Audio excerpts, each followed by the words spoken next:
Hi teachers, అందరికీ నమస్కారం. Welcome back to our channel Surya smart ideas. నేను మీ Suryakala madam. ఈరోజు నుంచి టెట్ ఎగ్జామ్స్ స్టార్ట్ అయ్యాయి కదా. AP TET paper 1 questions explain చేస్తానండి. వీడియో నచ్చితే లైక్ చేయండి, మీ ఫ్రెండ్స్కి షేర్ చేయండి, మన ఛానల్ని సబ్స్క్రైబ్ చేసుకోండి. AP TET paper 1 today morning జరిగిన ఎగ్జామ్ బిట్స్ అండి. సుమారు ఒక 60 పైగా బిట్లు ఈ వీడియోలో చెప్పబోతున్నాను. వీడియో నచ్చితే లైక్ చేయండి, మీ ఫ్రెండ్స్ అందరికీ షేర్ చేయండి. 60 బిట్లు గుర్తుంచుకొని చెప్పడం అనేది చాలా చాలా కష్టం. ఒక అమ్మాయి చెప్పింది బిట్స్ అన్ని మీకు బాగా ఉపయోగపడతాయి. ఫస్ట్ ఆఫ్ ఆల్ ఆ అమ్మాయికి చాలా థ్యాంక్స్. అండ్ ఇక్కడ చూడండి, ఫస్ట్ క్వశ్చన్ సృజనాత్మకతలో రెండవ దశ గురించి ఇచ్చారు బిట్. అలాగే ఆన్ మెమొరీ ఎవరు రాశారంటే ఎబ్బింగ్ హాస్. ఇక్కడ చూడండి, అన్నీ చాలా ఈజీగా ఇచ్చినట్టే ఉన్నారు. అంటే ప్రీవియస్ టెట్ పేపర్స్, డిఎస్సి పేపర్స్లోని బిట్స్ ఇంపార్టెంట్ ఉంటాయి కదా, దానిపైన ఇచ్చినట్టు ఉన్నారు. చూడండి, ఆన్ మెమరీ గురించి చాలాసార్లు లాస్ట్ టైం టెట్లో కానీ డిఎస్సీలు కానీ ఇచ్చారు. సో లాస్ట్ టైం పేపర్స్లోని బిట్స్ కూడా ఒకసారి చూడండి. నెక్స్ట్ సెషన్లో వెళ్ళే వాళ్ళు, ఎగ్జామ్స్కి వెళ్ళే వాళ్ళు ఈ బిట్స్ కూడా ఒకసారి చూసుకోండి, ఎలా ఇస్తున్నారు అనేది మీకు తెలియాలి. అండ్ నెక్స్ట్ థర్డ్ క్వశ్చన్, నిర్దేశిత మంత్రణం ప్రతిపాదించింది ఎవరు? నేను ఇక్కడ క్వశ్చన్ నెంబర్స్ చెప్తున్నాను కదా, వాటి ఆన్సర్స్ తెలిస్తే మీరు వెంటనే కామెంట్ చేయండి క్వశ్చన్ నెంబర్తో సహా. నేను ఆన్సర్స్ అన్నీ పెట్టేటప్పుడు టైం అవుతుంది కాబట్టి నేను ఇప్పుడు ఓన్లీ క్వశ్చన్స్ చెప్తున్నాను. ఆన్సర్ తెలిసిన వారు నెంబర్తో పాటు ఆన్సర్ని కామెంట్ సెక్షన్లో తెలియచేయండి. Next fourth question, MOOC abbreviation. ఇది ఐసిటీలో క్వశ్చన్, చాలా ఇంపార్టెంట్. లాస్ట్ టైం టెట్లో కూడా ఇచ్చారు. నేను last time TET session wise కూడా చేశాను కదా బిట్స్, అవి కూడా ఒకసారి చూడండి. నెక్స్ట్ సెషన్లోకి వెళ్ళే వాళ్ళు ఆ బిట్స్ అనేది ఒకసారి చూడండి. ప్రీవియస్ వీడియోస్ చాలా బాగా ఉపయోగపడతాయి, ఎందుకంటే రిపీటెడ్ క్వశ్చన్సే వస్తున్నాయి కదా. నెక్స్ట్ ఫిఫ్త్ క్వశ్చన్, అమ్మఒడి అర్హతకు కావలసిన హాజరు శాతం. పిల్లలు ఎంత శాతం హాజరైతే అమ్మఒడి పథకానికి అర్హులవుతారు అంటే 75% హాజరు అనేది ఉండాలి. నెక్స్ట్ సిక్స్త్ క్వశ్చన్, కంప్యూటర్లో అవుట్పుట్ పరికరం. ఆప్షన్స్ చూడండి, scanner, keyboard, touch pad, printer. Answer printer. Next seventh question, అభ్యసనంకు సంబంధించి సరికానిది. Next eighth question, omnipresent. ఇది వన్ వర్డ్ సబ్స్టిట్యూషన్ అనమాట. ఇది 10th క్లాస్లో ఉంటుంది, 10th క్లాస్ బుక్లో ఉంటాయి. మిగతా కూడా మీరు చదవండి రిమైనింగ్ ఎగ్జామ్కి వెళ్ళే వాళ్ళు. ఆమ్ని ప్రెజెంట్ అంటే నాకు తెలిసి వన్ హూ ప్రెజెంట్ ఎవ్రీవేర్ అలా వస్తుంది, వన్ హూ లివ్స్ ఎవ్రీవేర్ అలా వస్తుంది, ఒకసారి చెక్ చేయండి. Next 9th question, more opposite word ఇచ్చారు, less answer. Next 10th question, లెట్స్తో స్టార్ట్ అయ్యే ఇండైరెక్ట్ స్పీచ్ ఒకటి ఇచ్చారంట. నెక్స్ట్ 11వ క్వశ్చన్ చూడండి, కంటెంట్ వర్డ్ ఇచ్చారంట. మనకి మెథడ్లో కంటెంట్ వర్డ్స్, స్ట్రక్చరల్ వర్డ్స్ ఇస్తారు కదా, సో అలా దానిపైన ఒకటి బిట్ ఇచ్చారు. నెక్స్ట్ 12th క్వశ్చన్, గాలిలో నైట్రోజన్ శాతం 78% కదా, ఒకసారి చూడండి. తర్వాత 13వ క్వశ్చన్, ఆంధ్ర కాశ్మీర్ అని దేన్ని అంటారంటే లంబసింగిని ఆంధ్ర కాశ్మీర్ అని అంటారు. నెక్స్ట్ 14th క్వశ్చన్, పండించే పద్ధతులు ఇచ్చి ఇది ఏ పంటకి సంబంధించింది అని అడిగారంట. ఆన్సర్ నీలిమందు. Next 15th question, first Padmashri తీసుకున్న మహిళా శాస్త్రవేత్త జానకి అమ్మన్. నెక్స్ట్ 16వ క్వశ్చన్, సతీ సహగమన నిషేధం 1829లో చేశారు. నెక్స్ట్ 17వ క్వశ్చన్, సోషల్ విద్యా ప్రమాణాలు ఎన్ని అడిగారు. నెక్స్ట్ 18వ క్వశ్చన్, సుమతి శతక కర్త. ఆన్సర్ బద్దెన. నెక్స్ట్ 19, చేలం అర్థం. మీరు వీటన్నిటికీ కామెంట్ సెక్షన్లో తెలియచేయండి క్వశ్చన్ నెంబర్ వేసి. నెక్స్ట్ భానుదయం, దీన్ని విడదీయమని ఇచ్చారు, భాను ప్లస్ ఉదయం. నెక్స్ట్ 21 క్వశ్చన్, పుస్తకం వికృతి పొత్తము. నెక్స్ట్ 21 క్వశ్చన్, మౌస్ యొక్క ప్లూరల్ ఏంటి అని అడిగారు, మైస్. 22 ల్యాడ్ ఎబ్రివేషన్ అడిగారు, లాంగ్వేజ్ అక్విజిషన్ డివైజ్. నెక్స్ట్ 23 అంకురం యొక్క పర్యాయపదం అడిగారు, అంకురం, మొలక ఇలా వస్తుంది కదా. మీరు వీటన్నిటికీ ఎవరికి ఆన్సర్స్ తెలిస్తే వాళ్ళు వెంటనే కామెంట్ సెక్షన్లో కామెంట్ చేయండి. Next 24th question, Indian giant squirrel అనేది ఏ జీవి అని అడిగారు. ఆన్సర్ ఎండమిక్ జీవి.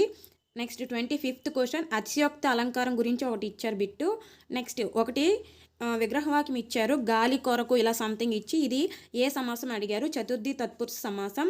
నెక్స్ట్ 27th క్వశ్చన్, మిత్ర సాహస్రి శతకకర్త Konduru Veeraraghavacharyulu.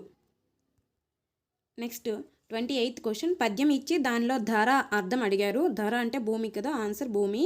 Next 29th question, ఆకృతి క్షేత్ర రూపం ఇది దేనికి సంబంధించింది అడిగారు. ఇది సృజనాత్మకత ఇలా ఆప్షన్స్ ఏవో ఇచ్చారంట. Next question, next 30th question 31 question జ్ఞానాత్మక రంగానికి సంబంధించినవి ఇచ్చారు. ఒకటి ఏమో అనుకరికి సంబంధించి ఇచ్చారు, ఒకటి వైఖరికి సంబంధించి ఇచ్చారు. 2 మెథడ్లో 2 బిట్లు ఇచ్చారు జ్ఞానాత్మక రంగానికి సంబంధించినవి. నెక్స్ట్ క్వశ్చన్ 32 క్వశ్చన్ గెస్టాల్ట్ వాదానికి సంబంధం లేనివారు. గెస్టాల్ట్ వాదం ముగ్గురు ఉంటారు కదా, వారిలో సంబంధం లేనివారు ఆప్షన్ ఇచ్చారు, Skinner answer. Next 33 question Ivan Pavlov ప్రకారం ఆహారం అనునది. ఆన్సర్ సహజ లేదా నిర్నిబంధిత ఉద్దీపన. నెక్స్ట్ 34th క్వశ్చన్ క్రింది వాటిలో ఇంద్రియ చాలక దశకు సంబంధించనిది. ఆన్సర్ అమూర్త భావనలు ఏర్పడతాయి. నెక్స్ట్ 35 క్వశ్చన్ 3 నుంచి 6 సంవత్సరాలకు సంబంధించిన క్లిష్టత దశ ఎరిక్సన్ ప్రకారం. ఎరిక్సన్ది చాలా చాలా ఇంపార్టెంట్, అది ఒకసారి టేబుల్ చూసుకోండి. నెక్స్ట్ 36th క్వశ్చన్ సైలెంట్ వే ఆ బుక్ని ఎవరు రాశారని అడిగారు. నెక్స్ట్ 37th క్వశ్చన్ టీఎల్ఎంను ఏ టైంలో ఉపయోగిస్తారు. టీఎల్ఎంను ఏ సమయంలో ఉపయోగిస్తారు అని ఇచ్చారు. ఆప్షన్స్ చూడండి. బిఫోర్ లెసన్ అంటే పాఠానికి ముందు, పాఠం తర్వాత ఆఫ్టర్ లెసన్, తర్వాత ఎప్పుడో తెలియదు. 4th ఆప్షన్ సందర్భోచితంగా. నాకు తెలిసి ఆన్సర్ 4th అవుతుంది. సందర్భానుసారంగా ఎప్పుడు సందర్భం బట్టి ఉపయోగిస్తారు టీఎల్ఎం అనేది. నెక్స్ట్ 38th క్వశ్చన్ బైలింగ్వల్ మెథడ్ని ఎవరు కనుగొన్నారు. ఇంగ్లీష్లో ఉంటుంది కదా. Next question 39th question alphabetic order. ఇలా కొన్ని వర్డ్స్ ఇచ్చారు చూడండి. Memorable, mentor, message, memory, member ఇవి ఇచ్చి ఆల్ఫాబెటిక్ ఆర్డర్లో రాయమన్నారు, పెట్టమన్నారు. నెక్స్ట్ క్వశ్చన్ భవిష్యత్ కాలం అంటే ఇలా ఇచ్చారంట. నెక్స్ట్ క్వశ్చన్ 41 క్వశ్చన్ చికిత్సా అధ్యయన పద్ధతిని దేన్ని అంటారు. వ్యక్తి అధ్యయన పద్ధతిని చికిత్సా పద్ధతి అంటారు. నెక్స్ట్ 42 క్వశ్చన్ ద్వికారక సిద్ధాంతాన్ని ఎవరు కనుగొన్నారు. Answer Spearman. నెక్స్ట్ 43 ఆర్టికల్ 40 దేనికి సంబంధించిందంటే స్థానిక స్వపరిపాలన. నెక్స్ట్ వడ్డీ లెక్క ఒకటి ఇచ్చారు. 44 క్వశ్చన్ సింపుల్ ఇంట్రెస్ట్ పైన ఇచ్చారు. Next 45 question 2^5/2^8 whole power 5 into 2^-5 అనేది ఆన్సర్ చూడండి. 2^-20 వస్తుంది దీని ఆన్సరు. నెక్స్ట్ 46th క్వశ్చన్ దీర్ఘగణం గురించి ఒక ప్రాబ్లం ఇచ్చారు. దీర్ఘగణం వాల్యూమ్ అంటే ఘనపరిమాణం ఇచ్చి హైట్ ఇచ్చి వైశాల్యం ప్రక్కతల వైశాల్యం కానీ సంపూర్ణతల వైశాల్యం కానీ కనుగొనమని ఉంటారు ఇక్కడ. నెక్స్ట్ 47 17/4ను మిశ్రమ రూపంలో రాయమన్నారు. ఇక్కడ చూడండి 4 and 1/4 అవుతుంది. నెక్స్ట్ 48th క్వశ్చన్ టీ యొక్క 3/4 వంతులు 15కు సమానం అయితే దీని ఈక్వేషన్ రూపంలో రాయమన్నారు. 3/4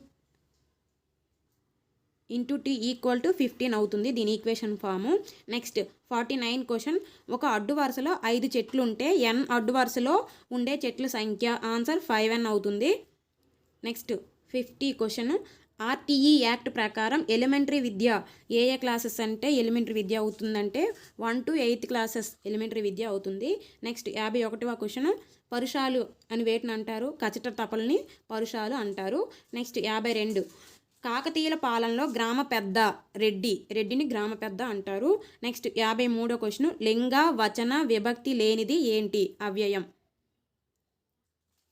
ఏ సెషన్లో ఏ విధంగా క్వశ్చన్స్ వచ్చాయి అని తెలుసుకోవడం అందరికీ చాలా క్యూరియాసిటీ ఉంటుంది. అదేవిధంగా నెక్స్ట్ వారికి కూడా చాలా బాగా ఉపయోగపడుతున్నాయి అని అనుకుంటున్నాను.